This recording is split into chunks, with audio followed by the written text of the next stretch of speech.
क्या घटना हुई है, किसका इंसाफ चाहिए? बलात्कार हुआ है।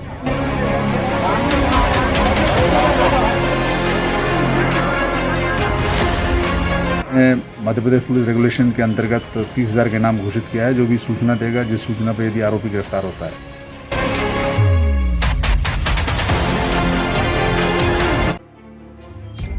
12वीं कक्षा की 17 वर्षीय छात्रा के साथ दिल दहला देने वाले मामले पर पुलिस से नाराज परिजन व ग्रामीणों ने नाबालिग के शव को थाने के गेट पर रखकर 5 घंटे तक राजेंद्रग्राम थाने का घेराव किया और इसी बीच 1 घंटे के लिए रीवा अमरकंटक मुख्य सड़क मार्ग का चक्का जाम कर प्रदर्शन किया।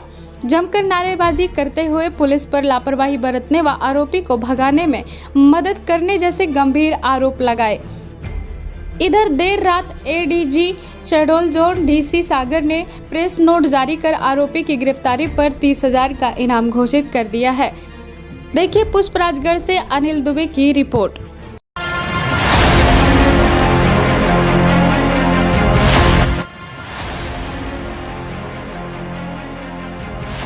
हम बात कर रहे हैं बर्बरता की हद पार कर देने वाले मामले की, जिसने हैवानियत की सारी हदें पार कर दी। यह घटना अनूपपुर जिले के पुष्पराजगढ़ तहसील के छोटे से गांव महोरा का है, जहां पास के ही गांव के करिया की रहने वाली 17 वर्षीय लड़की को यशवंत नामक युवक ने 3 दिसंबर की शाम अपने गांव महोरा ले गया। आरोपी और पीड़िता की जान पहचान पहले से ही रही है।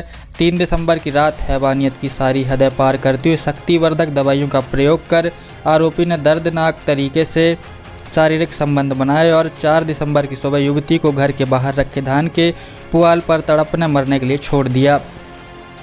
जब आरोपी यशवंत के गांव वालों ने खून से लथपथ लड़की को तड़पते देखा, तब पीड़ित नाबालिग ने बताया कि वह पड़ोस के गांव के करिया की रहने वाली है। ग्रामीणों ने पीड़िता के परिजनों को तत्काल सूचना दी। इधर परिजन घटना स्थल पहुंचकर अपनी बच्ची की ऐसी दुर्दशा देख होश खो बैठे। ग्रामीणों व परिजनों के सामने ही पीड़ित लड़की ने तड़प तड़प कर दम तोड़ दिया। मृतक के परिजनों ने घटना की जानकारी राजेंद्रग्राम थाना को देते हुए कार्यवाही की मांग की, जिस पर थाना राजेंद्रग्राम पुलिस का एक दल विवेचना के लिए घटनास्थल पर पहुंचा, जहां साक्ष्य जुटाने के दौरान उन्हें शक्तिवर्धक दवाइयों की शीशी, खून के धब्बे सहित अन्य चीज़ें मिली। बाद में पुलिस ने बयान दर्ज कर सबका पंचनामा कर पीएम के लिए राजेंद्रग्राम 3 पहिया ऑटो वाहन से लाया गया, जहाँ पीएम के उपरांत निजी वाहन से सबको मृतिका के गृह ग्राम के करिया भेज दिया गया। वहीं पीएम रिपोर्ट में इस बात का खुलासा हुआ कि शक्तिवर्धक दवाइयों के प्रयोग कर संबंध बनाने से अत्यधिक रक्तस्राव होने से पीड़िता की मौत हो गई। मृतिका के परिजनों ने पुलिस की कार्यप्रणाली पर जमकर सवाल खड़े किए हैं, जैसे 100 वाहन के होते हुए ऑटो व निजी वाहन का उपयोग क्यों? ऐसे गंभीर घटना के स्थल निरीक्षण के लिए एसडीओपी क्यों नहीं पहुंचे? यह नाबालिग से दुष्कर्म व हत्या का मामला है, जिसकी जांच अधिकारी एसडीओपी से नीचे का अधिकारी नहीं कर सकता। जब घटना आरोपी यशवंत सिंह के घर में घटित हुई, तब आरोपी के परिजनों को सह आरोपी क्यों नहीं बनाया गया, जबकि इस बर्बर घटना के समय चीख चिल्लाहट भी हुई होगी। आरोपी को गिरफ्तार करने में लेट लतीफ़ी पुलिस के द्वारा जानबूझ के बरती गई, जबकि परिजनों के द्वारा उसके छिपने की जानकारी पुलिस को पहले ही दे दी गई थी। ऐसे ही कई सवालों से परेशान ग्रामीणों व परिजनों ने अपना विरोध दर्ज कराया और जमकर पुलिस के विरोध में नारेबाजी की। पुलिस ने बिगड़ते हालात को देखते हुए भारी संख्या में बल तैनात कर परिजनों से बात की और भरोसा दिलाया कि आरोपी को हर हाल में गिरफ्तार कर लेगी। परिजनों के द्वारा बयान दर्ज कराया गया, जिसके आधार पर आरोपी यशवंत पर आईपीसी की धारा 363, 366 ए, 376 2 एन, 304, 34, 56 पॉक्सो एक्ट के तहत मामला कायम कर लिया गया। तब जाकर आंदोलनकारियों ने अपना प्रदर्शन को स्थगित कर दिया। इधर एडीजी शहडोल जोन डीसी सागर ने आरोपी की गिरफ्तारी पर 30,000 रुपये के इनाम की घोषणा की। मतलब पुष्पराजगढ़ थाने अंतर्गत एक मामला आया है। 17 वर्षीय बालिका का जो है रेप के बाद उसकी हत्या कर दी गई थी। सब मिलने के बाद ग्रामीणों ने हंगामा किया है, आरोप लगाया है कि पुलिस द्वारा अपराधियों को छूट दे दी गई, इस कारण से अपराधी फरार हो गए थे। सर, ये बहुत ही हृदय विदारक दुखद घटना है ये, और पुलिस, अनूपपुर की पुलिस अतिरिक्त पुलिस अधीक्षक के नेतृत्व में पूर्ण प्रयास कर रही है आरोपी को तलाशने का, पकड़ने का, गिरफ्तार करने का, और मुझे उम्मीद है कि वो अपने इस मिशन में कामयाब होंगे। और आरोपी की गिरफ्तारी के लिए मैंने मध्य प्रदेश पुलिस रेगुलेशन के अंतर्गत 30,000 के नाम घोषित किया है, जो भी सूचना देगा, जिस सूचना पर यदि आरोपी गिरफ्तार होता है, तो मुझे उम्मीद है कि आरोपी पकड़ा जाएगा और जो दिवंगत आत्मा है उसको न्याय मिलेगा। धन्यवाद। जय हिंद। वहीं 5 दिसंबर को पूरे दिन राजेंद्र ग्राम थाने के सामने गहमा गहमी का माहौल बना रहा। लगातार प्रदर्शन उग्र होने की तरफ बढ़ता, तब प्रदर्शनकारियों में से कुछ लोग हालत को काबू में लाने में सफल प्रयास करते रहे। जब 1 घंटे के लिए राज्य मार्ग रीवा अमरकंटक को प्रदर्शनकारियों द्वारा जाम कर दिया गया, तब सड़क के दोनों तरफ वाहनों की लंबी कतारें दिखाई दी। छोटी मोटी झड़प पुलिस व प्रदर्शनकारियों के बीच हुई, किंतु प्रदर्शन शांतिपूर्वक ही बना रहा। किस लिए आप लोग यहाँ पे थाने पे बैठे हुए हैं? हमको इंसाफ चाहिए सर। क्या घटना हुई है, किसका इंसाफ चाहिए? बलात्कार हुआ है। कब हुआ है? कल परसों शाम को लाया गया है उसको, ला के मोहर्रम लड़की के साथ बलात्कार हुआ है। बलात्कार हुआ है, बलात्कार घर में किए है और बलात्कार करने के बाद बाड़ी में फेंक दिए। आप लोग को कब पता चला कि बाड़ी में फेंके? कल पता चला है। कितने बजे के आसपास? 11 बजे। उसके बाद से अभी तक आप लोगों ने दाह संस्कार नहीं किया है, किस वजह से? नहीं किए हैं। हमको इंसाफ चाहिए। उनके घर में हर सबूत मिला गया है। सबूत मिलने के बावजूद भी मान लो उनका कोई इंसाफ नहीं कर रहा है। उसके माँ बाप मान लो कोई मान लो नहीं है, फरारी काट रहे हैं। और हम लोग इंसाफ चाहिए कि पूरा परिवार आके यहाँ और हमारे सामने बयान दे, हमारे सामने मौजूद हो उन लोग। आप लोग यहाँ पे पहुँचे हैं जी। पुलिस का क्या कहना है इस मामले में? पुलिस क्या कह रही है आपसे? कुछ नहीं बोल रहे हैं। पिताजी को और एक लड़का को और ला के यहाँ पर बैठा के उनको शाम को छोड़ दिया गया। हमारे सामने उसको कुछ नहीं पूछा गया। और फिर अभी अकेले में उनको बुला के और यहाँ अकेले में उनसे बयान ले, क्या बयान ले रहे हैं?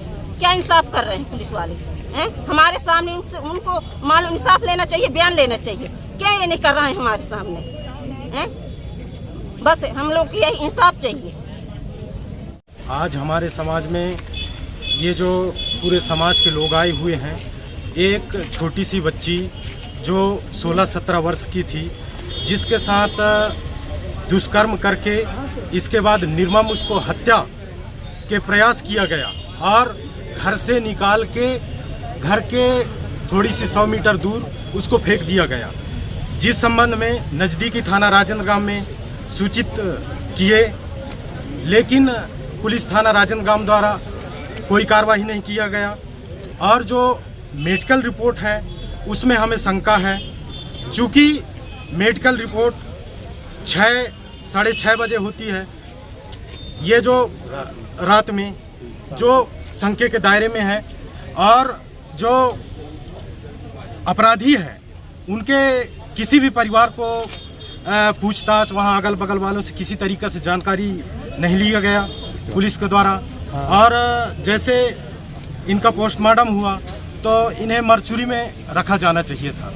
जो ऐसा स्वास्थ्य विभाग के जो मेडिकल डॉक्टर रहे हैं वो नहीं किए, बीएमओ साहब नहीं किए।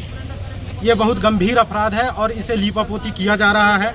मेरा निवेदन है पुलिस प्रशासन से और एसडीएम महोदय से और हमारे क्षेत्र के जनप्रतिनिधि से भी, इस तरीके से गंभीर अपराध अपने क्षेत्र में अगर होता रहे तो कौन है न्याय दिलाने वाला?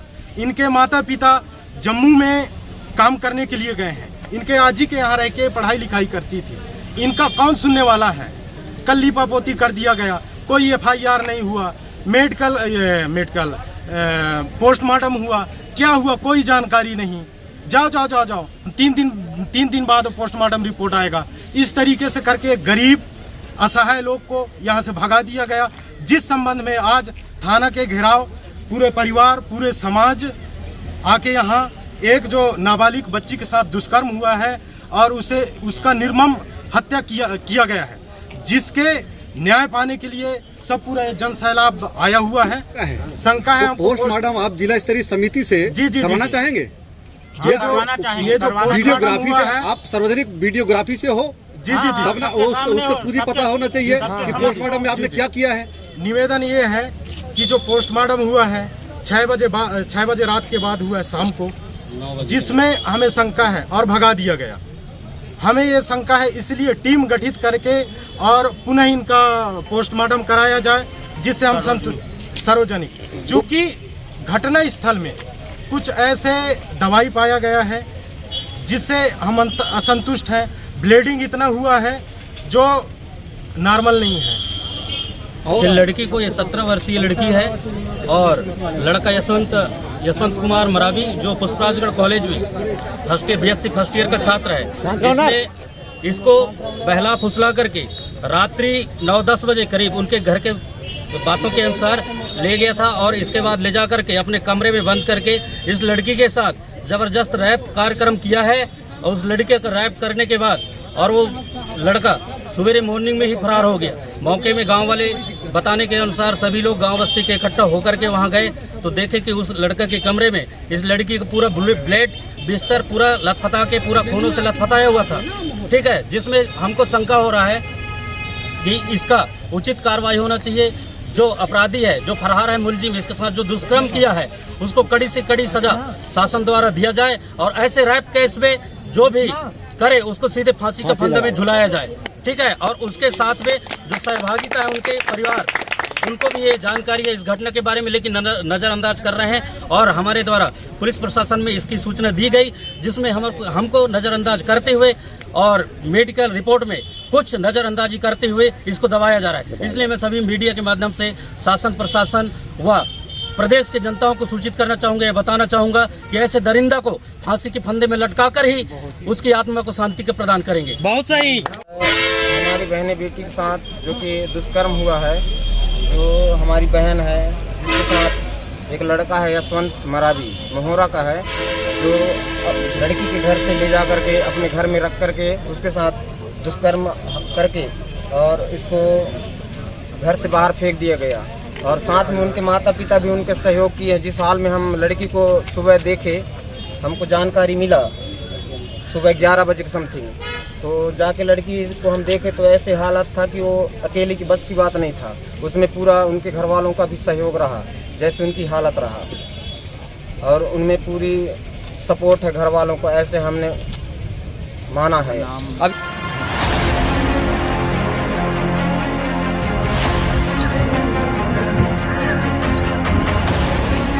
क्या घटना हुई है, किसका इंसाफ चाहिए? बलात्कार हुआ है।